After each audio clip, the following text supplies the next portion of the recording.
Before this one begins, a brief note.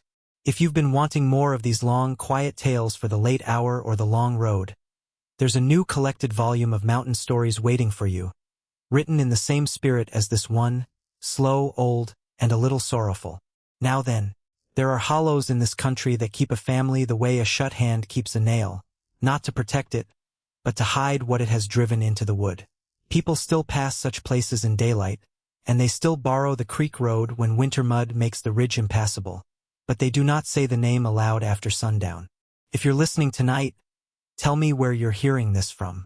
I read those notes more carefully than you'd think, and it always surprises me how far these old country voices travel. I first heard the Renshaw story from Ruth Creed, 84 years old when she gave it to me. A thin woman with blue milk glass eyes, a sharp little chin, and hands bent sideways by quilting and weather. She lived in a whitewashed house beyond the last good stand of chestnut stumps near Kettle Branch, and when she poured chicory coffee she did it without a tremor, though she shook when she sat still. On the mantel above her stove was a strip of old survey tape, yellowed and cracked, tied into 3 knots and hung beside a framed daguerreotype so faded it showed more silver than face. She noticed me noticing it. Most old people do. They know exactly where your eyes land. She said that tape had belonged to her father, Silas Creed, and that if I intended to write down what happened in Marrowbone in the spring of 1876, I had to write it plainly, without turning it into one more mountain lie for town people to enjoy from a safe chair. Then she sat with the light falling crooked across her cheekbones and told me about the family her village would not name. Her father, Silas Creed, was 41 that year, a tall, narrow-shouldered man with iron-gray eyes, a brown beard gone early to silver at the chin, and the careful, almost apologetic posture of a widower who has spent too long moving quietly through rooms where grief is sleeping. His wife, Eleanor Creed, had died 3 winters earlier bearing a son who did not live the morning, and from that day forward Silas kept house alone for Ruth, who was 11 in 1876, slim and solemn, with a long ash-brown braid, a pale freckled face, and the watchful look some children acquire when the world teaches them too soon that adults disappear. Their bond had nothing to do with the Renshaws at first. That is important. The wound in him existed before the story found him. Every worthwhile haunting begins by finding the soft place that was already there. Silas earned what money he could as a measurer and copy hand for the county assessor's office in Wise Cross, where he copied deeds, checked acreage disputes, and rode out to value barns, smokehouses, corn cribs, and mill lots when taxes had gone delinquent. It was unspectacular work, but it was exact work, and exact work suited him. He trusted numbers in the way some men trust preachers. If a boundary line ran east by southeast to a marked sycamore, then it either did or it did not. If a room measured 12 feet from chimney breast to plank wall, then no amount of gossip, temper, or fear could make it 13. So he believed. You hear the weakness in that belief already, don't you? Men who think the world owes them arithmetic are often the first ones broken when it does not. On March 17, 1876, a Friday cold enough to silver the puddles in the shade, Silas was called into the back room of Morrow Hale, 57, a square-bodied county assessor with a red-veined nose, clipped white whiskers, and the leathery neck of a man who had ridden half the district in all seasons. Hale slid a folded delinquency notice across the desk and said there was a property at Marrowbone Hollow that had not been properly assessed in 2 years. Hale spoke flatly, but not carelessly. The property was still occupied, he said. The owner of record was Harlan Renshaw, 52, a gaunt timber man with high cheekbones, a heavy black beard, and one eye that had gone faintly clouded after a logging accident. The house, outbuildings, and north pasture needed to be measured and valued before the April docket. When Hale said the surname, the copy clerk in the next room stopped scraping his pen. Just stopped. You would have heard it if you had been there. The sound of steel on paper gone missing. Silas took the paper home in his satchel. Ruth was at the table practicing her hand on ruled scraps, tongue caught at the corner of her mouth, her primer beside a chipped crock of sorghum. He cooked rabbit with onions, checked the latch twice because Eleanor used to ask that of him, and read the old deeds by lamplight while Ruth braided and unbraided the frayed hem of her shawl. The original Renshaw tract had been entered in 1839 by Ephraim Renshaw, Harlan's father, on 92 acres of ridge, laurel, and thin corn ground above Marrowbone Creek. Nothing in the papers was strange, at least not yet. A two-room plank house expanded in 1851. Smoke house in 1858. Well cribbed in stone. Root cellar. Mule shed. North addition noted after the war. Silas copied the dimensions onto fresh foolscap, sharpened his carpenter's pencil, wound his survey chain into its canvas wrap, and told Ruth he would be back before dark the next day. She asked, as she always did when he rode out, whether he would be crossing water. When he said yes, only the creek ford, she made him promise not to rush the mare. That was their ritual. That was the ordinary human thing standing there before the impossible entered the frame. He reached Marrowbone just after 10 the next morning, March 18th, under a lid of low cloud and a light wind that pushed last year's leaves along the road like nervous mice. The village was little more than a store, a church, 6 houses, a blacksmith lean-to, and a scattering of weather-grade barns climbing the slope away from the creek. Yet the place had the compressed attentiveness of a room where someone has said the wrong thing. At Lila Mays's store, Lila Mays herself, 33, broad-faced and chestnut-haired, with a flour-dusted apron and a habit of pressing one thumb against her lower lip when worried, sold him nails and coffee without looking at the delinquency paper in his hand. When he asked which cut led to the Renshaw place, she wiped the counter twice before answering. She did not say the name. She nodded uphill and said, "Past the black birches. The house above the split rock." That was all. Outside the store, a pair of boys stopped pitching walnuts at a stump when he asked again. One crossed himself. The other spat and looked at the ground. At the hitch rail beside the smithy, Orrin Bell, 46, the village constable, stood blackening a boot with tallow. Bell was thick-necked, broad through the chest, and balding from the crown forward, with a broken nose turned slightly left and hazel eyes that preferred not to linger on any one thing. He was the kind of man people trusted because he looked as though he had already been disappointed by the world and no longer expected fairness from it. Silas showed him the county notice. Orrin read it, folded it, and gave it back. "They pay in potatoes when they can," he said. "And when they can't, they shut the gate." Silas asked whether there was trouble. Orrin took longer than needed to answer. "No court trouble," he said. "Just measure quick. Write what you saw, and come down before full dark." When Silas asked what the village had against the family, Orrin's jaw flexed once. "Nothing a man could put in an affidavit." That line stayed with Ruth all her life, she said. Nothing a man could put in an affidavit. Rural people often know the exact size of what will never stand in court. The road thinned to twin ruts beyond the village and then to a track between Sourwood and Laurel. Silas rode the mare slow where the ground steepened, crossed a runnel over flat stones, and heard his hound Juniper begin to whine before the house came into view. Juniper was a brindled female cur, 3 years old, rib-lean and intelligent, with white on one paw and the habit of keeping her nose low even when she was only thinking. She had followed wagons through thunder, slept under strange porches, and once torn into a copperhead to keep Ruth from stepping on it. She did not spook easily, but on that road she stopped. Not balked. Stopped. Her hackles came up in a hard ridge. She would go no closer than the gate. The Renshaw place stood on a bench of land cut from the hillside, with a kitchen garden gone to cabbage stalks, a smokehouse pitched slightly askew, and a split-rail fence silvered by seasons of rain. The house itself was plain enough at first glance. A 2-story plank structure with a stone chimney at the west end, a dog trot enclosed some years back, and a 1-story north addition under its own lower roofline. Nothing about it advertised madness. That is another thing Ruth told me not to leave out. People expect the evil place to declare itself with lightning scars and twisted trees. Often it looks like an ordinary burden somebody has been carrying too long. Harlan Renshaw opened the door before Silas could knock. He was indeed 52, as the office book claimed, but he wore the number with the exhaustion of a man 15 years older. His beard had more iron in it than black, and the clouded eye gave him the appearance of looking both at Silas and past him. Behind him stood Lenora Renshaw, 49, long-boned and pale, with deep-set hazel eyes, ash-brown hair pinned tight at the nape, and an upright posture so deliberate it felt like an act of holding the house off by force of spine. Near the hearth lingered Jude Renshaw, 17, lanky and straw-haired, wary green eyes under a low brow, his forearms scored by old laurel scratches. Mercy Renshaw, 12, thin and black-braided, with large dark eyes and a faded blue dress, stood nearest the north wall, close enough to it that her shoulder almost touched the boards.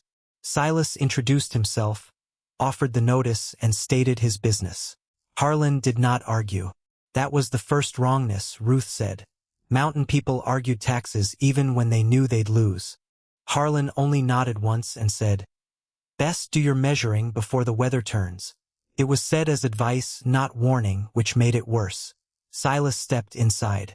The front room smelled of wood smoke, damp wool, and something mineral beneath both, like fresh-cut stone taken from a deep place. He unwrapped his chain, checked his notes, and began with the obvious dimensions. Chimney to east wall, south wall to partition, floor to joist. The numbers held. Then he crossed into the north room. That room was bare except for a table, 3 ladder-back chairs, a Bible on the sill, and a braided rug faded nearly colorless at the center. Its boards were planed smoother than the rest of the house, and its ceiling, though low, felt somehow farther away than it looked. Silas hooked his chain at the northwest corner and walked it to the northeast wall. 15 feet. He checked again. 15. He stepped outside, paced the exterior wall himself from foundation stone to foundation stone, set the chain against the clapboards, and got 12 feet, a little under by half an inch if he favored the mortar. He went back inside. 15. Outside again. 12. Inside. 15. He marked it in pencil, erased it, measured again, and still came up with the same betrayal of reason. 15 inside. 12 outside. You understand why that mattered, don't you?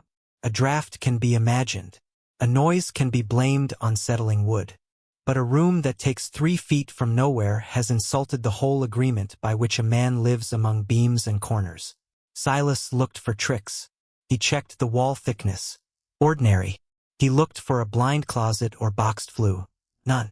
He pressed his knuckles to the boards, listening for hollow fraud. Solid. Jude watched him with the strained stillness of somebody who hopes to be accused, because accusation would at least be ordinary. Mercy never moved from the wall. Lenora said at last, very gently, "It isn't the chain that's wrong." Harlan shot her a look. Not angry, only tired beyond speech. Silas recorded the discrepancy, inspected the smokehouse, glanced at the well, and set a date to return on March 20th with a longer tape for window and roofline measurements. Harlan signed the notice in a cramped, careful hand. As Silas turned to leave, Mercy spoke for the first time. Her voice was soft and husky, not childlike at all. "If they ask down there," she said, meaning the village, "tell them we still keep our own bread." It was such an ordinary sentence that he might have missed its hurt if Ruth had not remembered it exactly. Outside, Juniper backed away from the porch and would not cross the shadow thrown by the north roof. On the fence beyond the cabbage patch, 6 hens stood without pecking, necks lifted toward the house as though listening. Back in Marrowbone, the village learned he had gone up there before he reached the store. News in a hollow moves faster than rainwater. Lila Mays handed him coffee and did not touch his fingers. At the church pump, Reverend Amos Quill, 62, narrow-faced, sandy-whiskered, and stooped from an old spine injury, asked whether the room had behaved. He said it low, almost to himself, and then appeared to regret having said anything at all. Silas asked what behaved meant. Quill looked at the creek and answered, "In some houses there is a room the Lord made, and in some there is a room that wants to improve upon him." Then he picked up his bucket and left. It was not the answer of a superstitious fool. It was the answer of a man ashamed he possessed no better one. The next 2 days were full of the sort of local evasions that exhaust a careful mind. On March 19th, as frost went soft on the grass, Silas visited 3 men whose names appeared beside the Renshaw deed in old witness lines. One was dead. One had moved to Kentucky. The third, Abner Flood, 68. A bent tobacco grower with a scalp the color of candle wax and hands warped by rheumatism, sat on his porch shaving cedar with a penknife. When Silas asked directly why the village refused to say the family's name after dark, Abner answered with a question of his own. Would you whistle into a well if you thought something inside had learned to whistle back? That was mountain speech, yes, but it was also a perfectly reasoned refusal. Silas wrote it in his notebook because it irritated him. On March 20th, he returned with Orrin Bell as witness, a linen tape, wax twine, and chalk. Juniper again refused the gate. Orrin's mule rolled an eye white enough to show from 10 feet off and snapped its reins on the hitch rail. Harlan admitted them without comment. This time Silas measured the north room from all directions. East to west inside, 15 feet. South to north inside, 12 feet, true enough. Exterior east to west, 12 feet. Exterior north to south, 12. They measured the windows from outside, then from inside.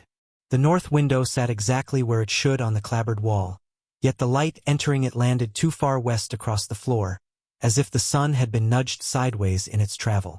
Orrin checked the line himself, kneeling in his good coat with his mouth drawn thin. When he stood, he would not look at Silas. "Write what you saw," he muttered. "Don't improve it." That afternoon brought the second rung of the ladder.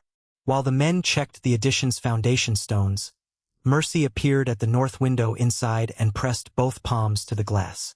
A moment later Lenora called for her from the garden south of the house, and Mercy answered from there, plainly, audibly, standing with a bucket of peelings near the hog pen. Silas turned and saw the girl in the yard. Yet the handprints remained on the north glass inside, small and fresh in the chill of it. Harlan scrubbed them off with his sleeve before anyone spoke. Jude went white clear through the lips. 15 inside, 12 outside. One child in the yard, one child at the window. The world beginning to repeat itself where it should not. Silas went home late with numbers that refused all correction. Ruth said he sat by the lamp that night and drew the room 12 times in profile, each sketch cleaner than the last, until the page looked like a carpenter trying to prove he had not gone mad. She brought him tea. He did not drink it. Near midnight, he finally asked her whether she had ever stood in their own kitchen and felt the doorway move a little farther away while looking at it. She said no, and only then did he seem relieved enough to sleep. That exchange stayed with her because it was the first time she heard fear in him not as a sharp thing, but as a tired thing. Tired fear is worse. It means the mind has already spent itself on denial. March 21st dawned wet and raw. Silas walked instead of rode into Marrowbone because he wanted to think. At the graveyard behind the church he found Adeline Pike, 71. A black mountain midwife with one milky eye, the other dark and clear as wet walnut wood, silver hair hidden beneath a faded indigo wrap, and a blue shawl drawn around shoulders still sturdy from a lifetime of carrying water and newborns. She was cleaning winter rot from the Pike family stones with a rag and vinegar. Adeline had delivered half the hollow, including Mercy Renshaw and, years earlier, Ruth herself. When Silas asked whether she knew anything about the north room, she did not pretend ignorance. She sat on a flat marker, pressed her palm to her knee once as if settling a pain, and said, "I know enough to tell you people started making the wrong bargain before Harlan was old enough to choose it." What she told him came in pieces, with pauses between, like someone handing over coals one at a time. Ephraim Renshaw, Harlan's father, had come back from the war leaner, quieter, and unable to sleep under any roof that held all four walls true. He built the north addition after his return. Some said he used timber cut from a fever house farther down the state line. Some said he laid the sill across older foundation stones already in the ground from a settler's spring house nobody remembered properly. Some said the wrongness entered not through the boards but through the naming of the place. Because that family suffered one death after another. An infant, a brother, a mother in childbirth, and each time Ephraim answered the grief by adding something. A room, a shelf, a crib, a box, a coffin lid, as though measure could hold what life would not. "There are losses," Adeline said, "that make folks reach for nails and lengths of pine when what they ought to do is sit empty-handed and bear it." Silas asked whether the village truly believed speaking the family name aloud at night fed the place. Adeline's good eye rested on him a long while. "Belief is a city word," she said. "I know this. When certain names were said on that road after dark, hounds started to bay uphill. Lamps guttered in houses that had all their windows shut. Chickens would not roost easy. Maybe names feed a place. Maybe they only tell it where to turn its listening. Either way, old people learn to point instead. Then, with more softness than fear, she added that Harlan and Lenora were not wicked people. They were tired custodians of an inheritance nobody would trade for. The village doesn't keep quiet because it hates them, she said. The village keeps quiet because it is ashamed they had to carry it alone. That line, more than any eerie detail, is what made Ruth weep when she retold the story. Shame and pity sit closer together in mountain communities than outsiders ever imagine. By evening, Silas had decided on a plan. This is where the strongest stories often reveal themselves, not in the fear itself, but in the human attempt to answer fear with procedure. He returned home on March 21st, spread his notes, and explained to Ruth that he and Orrin Bell would go up again at first light on March 23rd with Deacon Slade, 50, a barrel-chested carpenter with yellow whiskers and a missing left fingertip, and they would remove the interior north boards one by one, then compare the interior framing to the exterior foundation in full daylight. Chalk on the floor, nails counted, wall opened, a careful, sensible plan. Ruth remembered him sounding steadier than he had in days. He even ate supper. He even smiled once when she corrected his arithmetic on a feed tally. He had, for a few hours, regained the consolation of method. But the story did not intend to meet him in daylight. On March 22nd, just after full dark, while rain tapped at the window glass and Ruth mended the cuff of his work shirt, someone pounded the creed door so hard the latch jumped. Jude Renshaw stood on the threshold drenched to the skin, straw hair pasted to his brow, green eyes so widened by panic that the whites showed all around them. He had run the ridge in mud. He could barely catch breath enough to speak.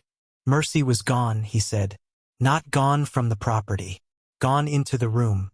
Lenora heard her talking from inside after supper, though the girl had been seen carrying slops to the shed. Then both Mercies answered at once. One from outside the wall and one from the room. Harlan had locked the north door. Now they could hear knocking from the inside face of the boards, though no one was in there when the latch was set. Jude begged Silas to come. Not tomorrow. Now. That was the interruption that broke the back of every reasonable plan. Orrin was fetched. Deacon Slade was fetched. Ruth, despite Silas's command to remain with Mrs. Cole next door, followed as far as the church hill before Orrin made her go back. She watched their lamps bob up the dark road like low stars being carried into a grave. Years later she could still name the order they climbed in. Silas first with the measuring tape around his shoulder, Orrin with the shotgun though he did not trust it, Deacon with tools in a sack, Jude ahead and then behind and ahead again, unable to keep anyone pace because terror will not settle into rhythm. Here, if you've ever had a plan ruined by the sudden knowledge that danger had arrived earlier than your courage expected it, you know the feeling I mean. Have you ever known in your body that something was wrong before your mind had found the words? And if you have a story from your own town, some road, churchyard, creek bend, or shuttered house nobody speaks of plainly, you can leave it for me. I read them. Some of them stay. Some of them return later in another form. Let's go back to the story. Rain thinned to mist before they reached the gate. Juniper, who had trailed them despite Ruth's pleading, would not cross the lower rut. She stood with forelegs braced, head low, emitting that deep, broken growl dogs save for things they cannot classify. From the pasture came the sound of the Renshaw's milk cow kicking the stall boards in a steady backward rhythm. The house showed light in 3 windows and none in the north room. Harlan opened the door at once. He looked not frightened now but emptied, his clouded eye fixed and useless, his good eye moving too fast. Lenora sat at the kitchen table with both hands clasped around a teacup she had not drunk from. On the cup's surface the tea trembled in tight ripples. No one had touched the table. The knocking began while the men were still taking off wet coats. 3 slow taps from the north room wall. Then 2. Then a child's voice, unmistakably Mercy's, asking to be let out. Lenora made a sound so small Ruth could never imitate it, not even as an old woman. Harlan put one hand flat to the door and said, "There's nothing living in there now that belongs to her voice." It was not bravado. It was knowledge sharpened into duty. Jude began to cry without tears, his shoulders working like someone struck in the ribs. Silas, because he was still the sort of man who believed in evidence, checked the window from outside with Orrin. No footprints beneath it. No loosened boards. No broken latch. From within, the child knocked again and whispered, "Mama, it's farther tonight." Deacon Slade proposed opening the wall from the kitchen side instead of unbolting the north room door, and under ordinary circumstances it was the better plan. But the room answered him. At the very instant he said the word open, the north wall gave a long creaking inhale and the house shifted on its stones with a sound like a wagon settling under fresh weight. Dust streamed from the joists. The lamp flame thinned blue. Mercy's voice, from inside and not inside, began humming a tune Ruth later identified as Shady Grove. Though slower, with intervals wrong enough to sour the blood.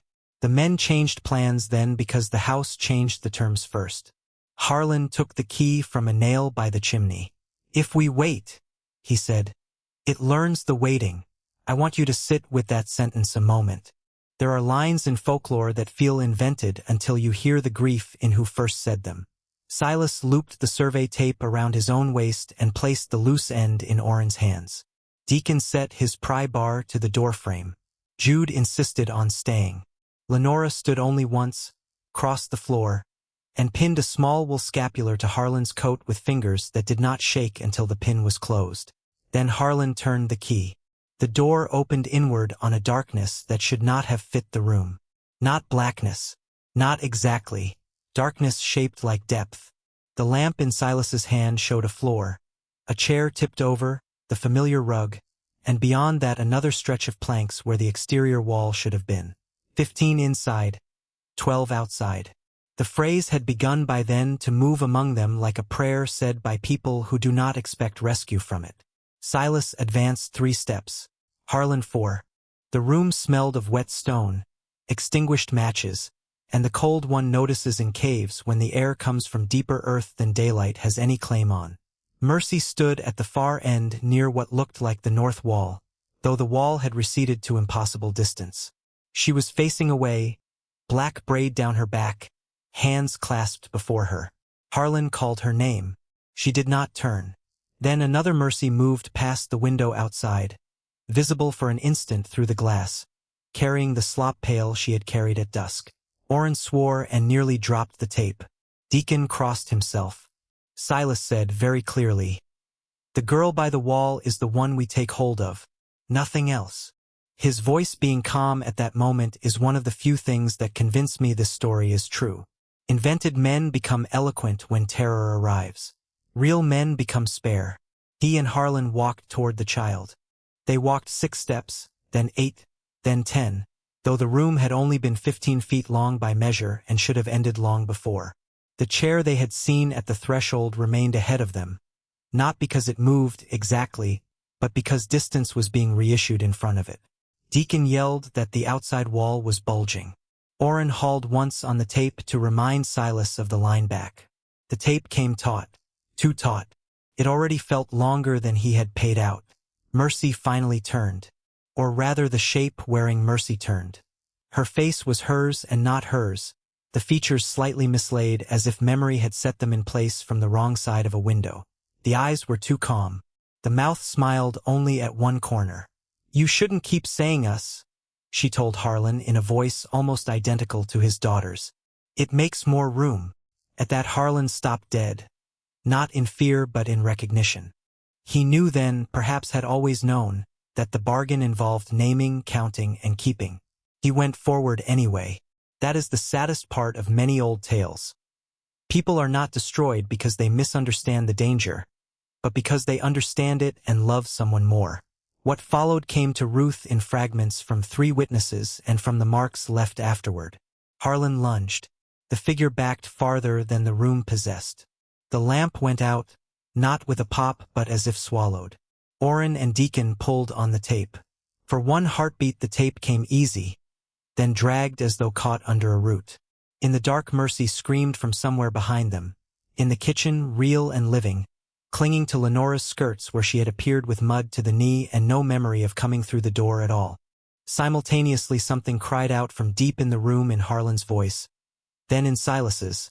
then in a mixture so confused nobody there could ever afterwards separate one from the other. Deacon swore that the open doorway narrowed until it was no wider than a pantry. Orrin said the opposite, that it spread like a barn gate. Both men may have been right from where they stood. They hauled the tape with all their weight. Came back in violent jerks, cold and wet as creek weed. First the lamp.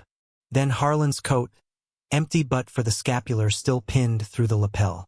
Then Silas's carpenter's pencil, snapped in half. Then 22 feet of tape where no more than 12 had been carried in. When the last slack came snaking over the threshold, it bore a strip of raw pine splinter under the brass ring, fresh torn, with white plaster dust on one side and dark soot on the other. There was no blood, no body, only the room itself, now once more 12 by 15 on the inside and 12 by 12 on the outside, calm as a liar after confession. Lenora never fainted. Ruth always insisted on that. Cheap versions of the story made the women faint and the men shout. The real thing was quieter. Lenora sat down on the floor where she was and placed both hands over Mercy's ears until the girl stopped screaming. Jude slid along the chimney stones and kept repeating, "He told us not to say it. He told us not to say it after dark." Orrin bolted the door, then unbolted it because he could not bear not knowing, then opened it a second time to prove the room had returned to its hateful ordinary dimensions. Deacon measured the threshold beam with fingers that shook so badly he could not keep the chalk steady. Silas Creed never came back out. By dawn of March 23rd, the village had gathered at the lower gate, though almost none would climb beyond it. That, too, tells you something. Communities may abandon explanation, but they rarely abandon witness. Reverend Quill prayed from the road. Abner Flood stood with his hat in his hands. Lila Mays brought coffee no one drank. At sunup, Orrin Bell, Deacon Slade, and 2 other men opened the north wall from outside with mauls and pry bars. They found studs, lathe, and the same 12-foot foundation line the house had always shown. Yet stacked against the far interior corner were 15-foot floor planks that could not have lain in that space without bowing through solid timber. Deacon measured them 3 times. The men carried those planks into the yard and laid them beside the foundation where every eye in Marrowbone could see the surplus. 15 inside, 12 outside. The saying passed among the gathered people in whispers like something older than speech. The Renshaws did not remain long after that night. Lenora held to the place only until Harlan's brother Caleb Renshaw, 48, broad-faced and red-haired, came from over Clinch Way with a wagon. Caleb had the practical look of a man who mistrusted all stories unless they dented wood or emptied a chair, and even he said nothing against what he saw. He helped Jude tear down the north room within the week. They burned the boards in a wash below the pasture because no one wanted the timber warming a second house. The fire smoked green and smelled of wet roots. Mercy would not look at it. Lenora took the Bible from the sill, a jar of buttons, Harlan's work gloves, and nothing else from that room. By April the family had gone to kin in Tennessee. Marrowbone, relieved and guilty at once, did what many places do after carrying too much sorrow. It converted pain into custom. The name stopped being spoken after sundown altogether. Then, slowly, it stopped being spoken much in daylight too. Ruth lost her father and, in the same hour, lost the illusion that careful men are protected by their care. For weeks she waited at the gate each evening with Silas's supper pail, convinced he had only been detained by weather or paperwork. Mrs. Cole, 59, stout and kind-faced, with white hair forever coming loose from its pins, took Ruth in until legal matters were settled. Yet the child kept sneaking back to her own porch to listen for Juniper's bark. Juniper herself never again climbed the road past the church. If tugged that direction, she lay down flat in the dust and let herself be dragged like a sack. Livestock refused the Renshaw pasture through summer. Birds used the fence lines around the place but not the central apple tree. And on 2 separate evenings in July, boys dared each other to run up to the empty foundation and came back swearing they heard someone pacing a room that was no longer there. Now comes the part that should satisfy any bureaucrat, and it did not satisfy even those who filed it. In June, because taxes, titles, and death did not cease merely because reason had been insulted, Morrow Hale sent a written inquiry to the county clerk's office and to the district surveyor in Big Stone Gap. Hale was not a fanciful man. He wanted documentation. What returned over the next months formed the hard outer shell of the tale. First came an 1851 addendum to Ephraim Renshaw's improvement filing, copied by a clerk named Jerome Vass, 31, thin-bearded and nearsighted, noting the North Edition as 12 feet square. Attached to it, folded separately and never entered into the official book, was a field memorandum from a deputy surveyor stating that interior pacing of the edition yielded 15 feet by rood chain, though outer line remains 12, 'cause not determined, measurement repeated at noon under clear sky. The memorandum had no legal force because the deputy had crossed out his own signature and written beneath it, "Do not enter. Figure must be false." That alone would have been enough for some minds. Not for Hale. He rode out himself in August with the district surveyor, Enoch Ware, 54, bald-crowned, bony-faced, and severe in manner, carrying state-certified rods, stakes, and a ledger. The north room was gone by then. Only the foundation trench remained, cleanly broken. Where measured the footprint, the sill fragments, the joist sockets, and the salvaged planks Deacon had refused to cut down. His report, which Ruth later saw because Hale brought it to her when she was grown, concluded that the foundation of the removed edition could not have contained 3 of the recovered flooring lengths without visible buckle or external projection, neither of which had ever been recorded. Where further noted that soot marking on the salvaged wallboards indicated a hearth draft pattern inconsistent with the exterior chimney placement. In ordinary speech, the fire had burned as if the room stood in another arrangement than the house allowed. He filed the report because he was obliged to. He offered no explanation because none would stay honest. Silas Creed's legal death was entered in the county book on November 3, 1876. Not drowned. Not murdered. Not missing, though that would have been closest. The line read simply, "Presumed dead, lost at the residence of H. Renshaw while in county employ." Bureaucracy is often at its coldest when it must step around a fact it cannot bear to name. Hale delivered Ruth her father's wages, the horse, and the broken brass watch chain that had been found snagged in the survey tape ring. He also delivered Silas's notebook. In it, among measurements and feed prices, she found the line written 11 times over in increasingly heavy pencil. 15 inside, 12 outside. On the 12th attempt he had stopped after the word 12, as though something interrupted either hand or thought. Ruth grew. Of course she did. Sorrow never prevents that insult. Mrs. Cole's sister taught her sewing. Reverend Quill found her work with church linens. At 19 she married Thomas Rudd, 26, a dark-haired wheelwright with patient brown hands and a laugh too warm for the amount of grief already in the woman he was courting. She raised children, then buried one, then raised the others. She learned what everyone learns if given enough years, that surviving a thing does not mean leaving it. Every March 23rd, no matter weather or sickness, she took out her father's old survey tape, the same one I saw above the mantel, measured 12 inches along it, tied one knot, then measured 15, tied a second, and a third at the torn place nearest the ring. After that, she hung the tape by the door until morning and said nothing about it. Her husband once asked why 3 knots instead of 2. She answered, "One for what the wall showed, one for what the room kept, and one for the man who went to count it." That was her ritual, private and nearly wordless. It outlived children, crops, and wars. As for the Renshaws, their story did not end with disappearance into legend the way lazy retellings prefer. Lenora died in 1898 near Rogersville, by kin reports of a winter lung fever. Jude married late, worked timber, and was said never to build an addition onto any house he lived in. Mercy Renshaw outlived them all. She became a school cook in Hawkins County, stooped early, wore blue dresses even in old age, and once told a niece that every family is given one thing it must not keep adding to. She would not say more. Caleb Renshaw, who helped burn the boards, returned once in 1884 to sell the old acreage for next to nothing to a cattle speculator.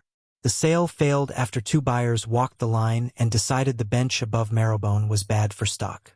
On paper, the tract changed hands twice more. In practice, nobody stayed. Sometimes bureaucracy confirms a haunting not by what it says, but by what it cannot persuade anyone to ignore.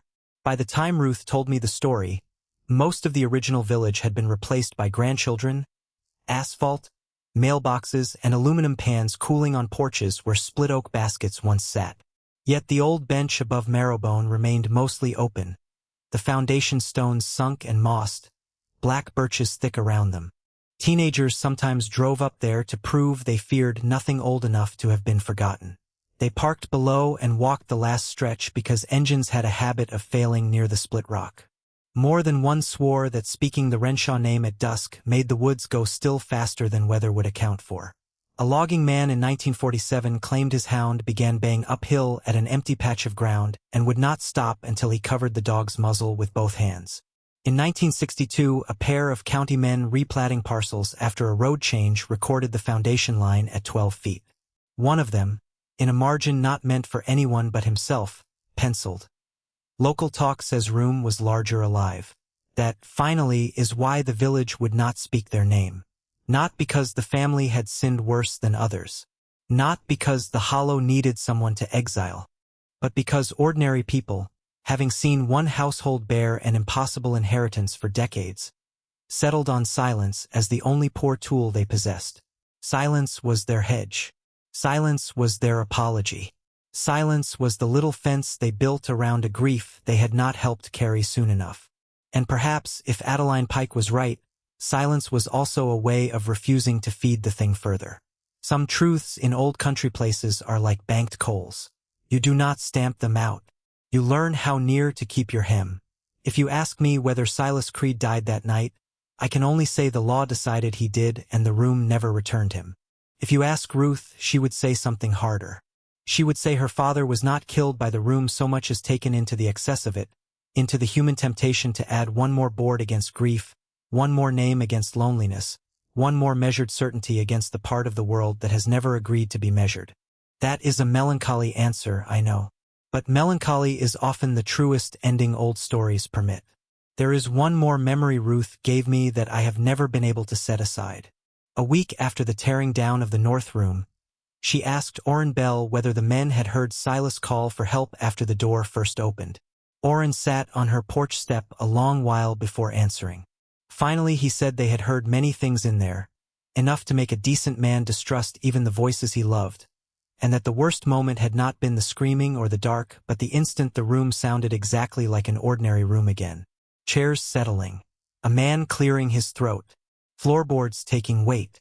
That's what near broke me, he told her. Not the wrong sound. The right one, where no rightness belonged. Ruth kept that with the rest because it explained why grown men in Marrowbone thereafter preferred open porches, outdoor suppers, and work done with the barn doors wide. They were not merely afraid of the impossible. They were afraid of how convincingly it could imitate the harmless. Adeline Pike added her own quiet coda years later, when Ruth was already a wife and stopped by to help wash shrouds after an influenza death. Adeline, older then and leaning harder on her cane, said grief will always tempt people to become carpenters against the dark. We build shelves for names, boxes for keepsakes, extra rooms for expected children, narrow little compartments in the heart where we imagine sorrow can be contained if only we join the corners neatly enough. But some losses, she said, wringing water from linen with wrists still stronger than seemed fair, won't stay where you set them. Best thing is not to build around them too clever. Ruth said that was the closest anyone ever came to explaining the Renshaw house without lying about it. Even the county records developed a timid habit around the tract. Later clerks underlined the parcel number in red as though color itself might stand in for certainty. Tax notices were mailed to heirs, then to purchasers, then to no one at all.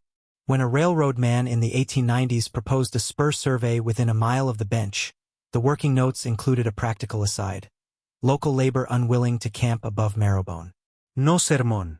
No ghost story. Just a bureaucratic admission that the outside world, having confirmed the impossibility once, preferred thereafter to route itself around it. You may say that such details prove nothing beyond fear-breeding custom, and perhaps in brighter company that argument would win the table.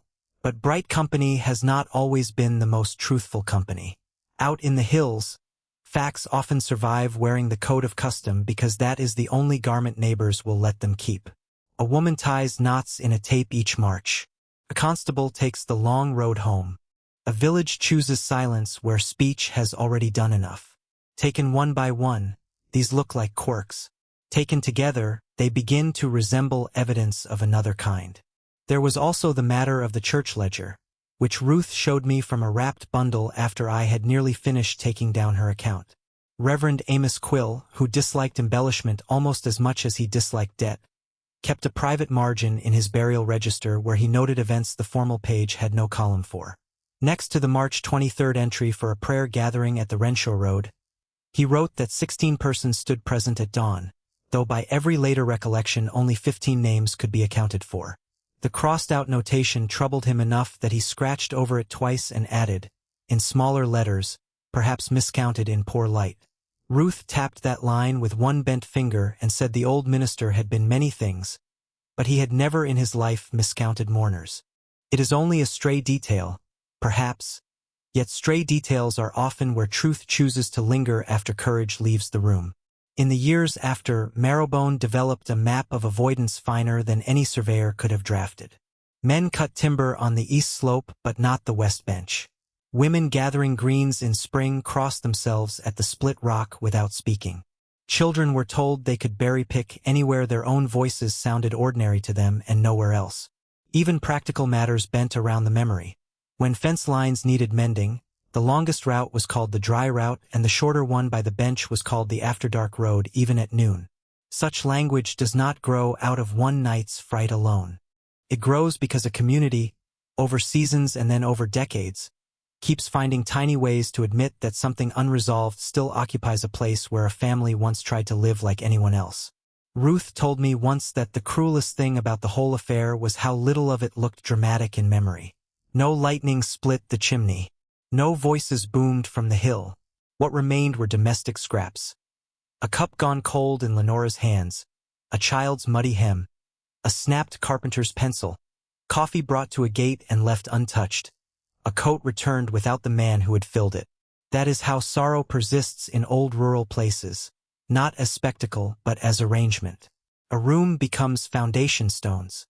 A family name becomes a pause in conversation. A survey tape becomes a relic tied in knots above a stove. If the story still unsettles, perhaps it is because the objects stayed obedient while the space between them did not. And one winter, many years later, when a census taker asked Ruth how long she had lived at Kettle Branch, she answered by giving the dates of 3 houses instead of one.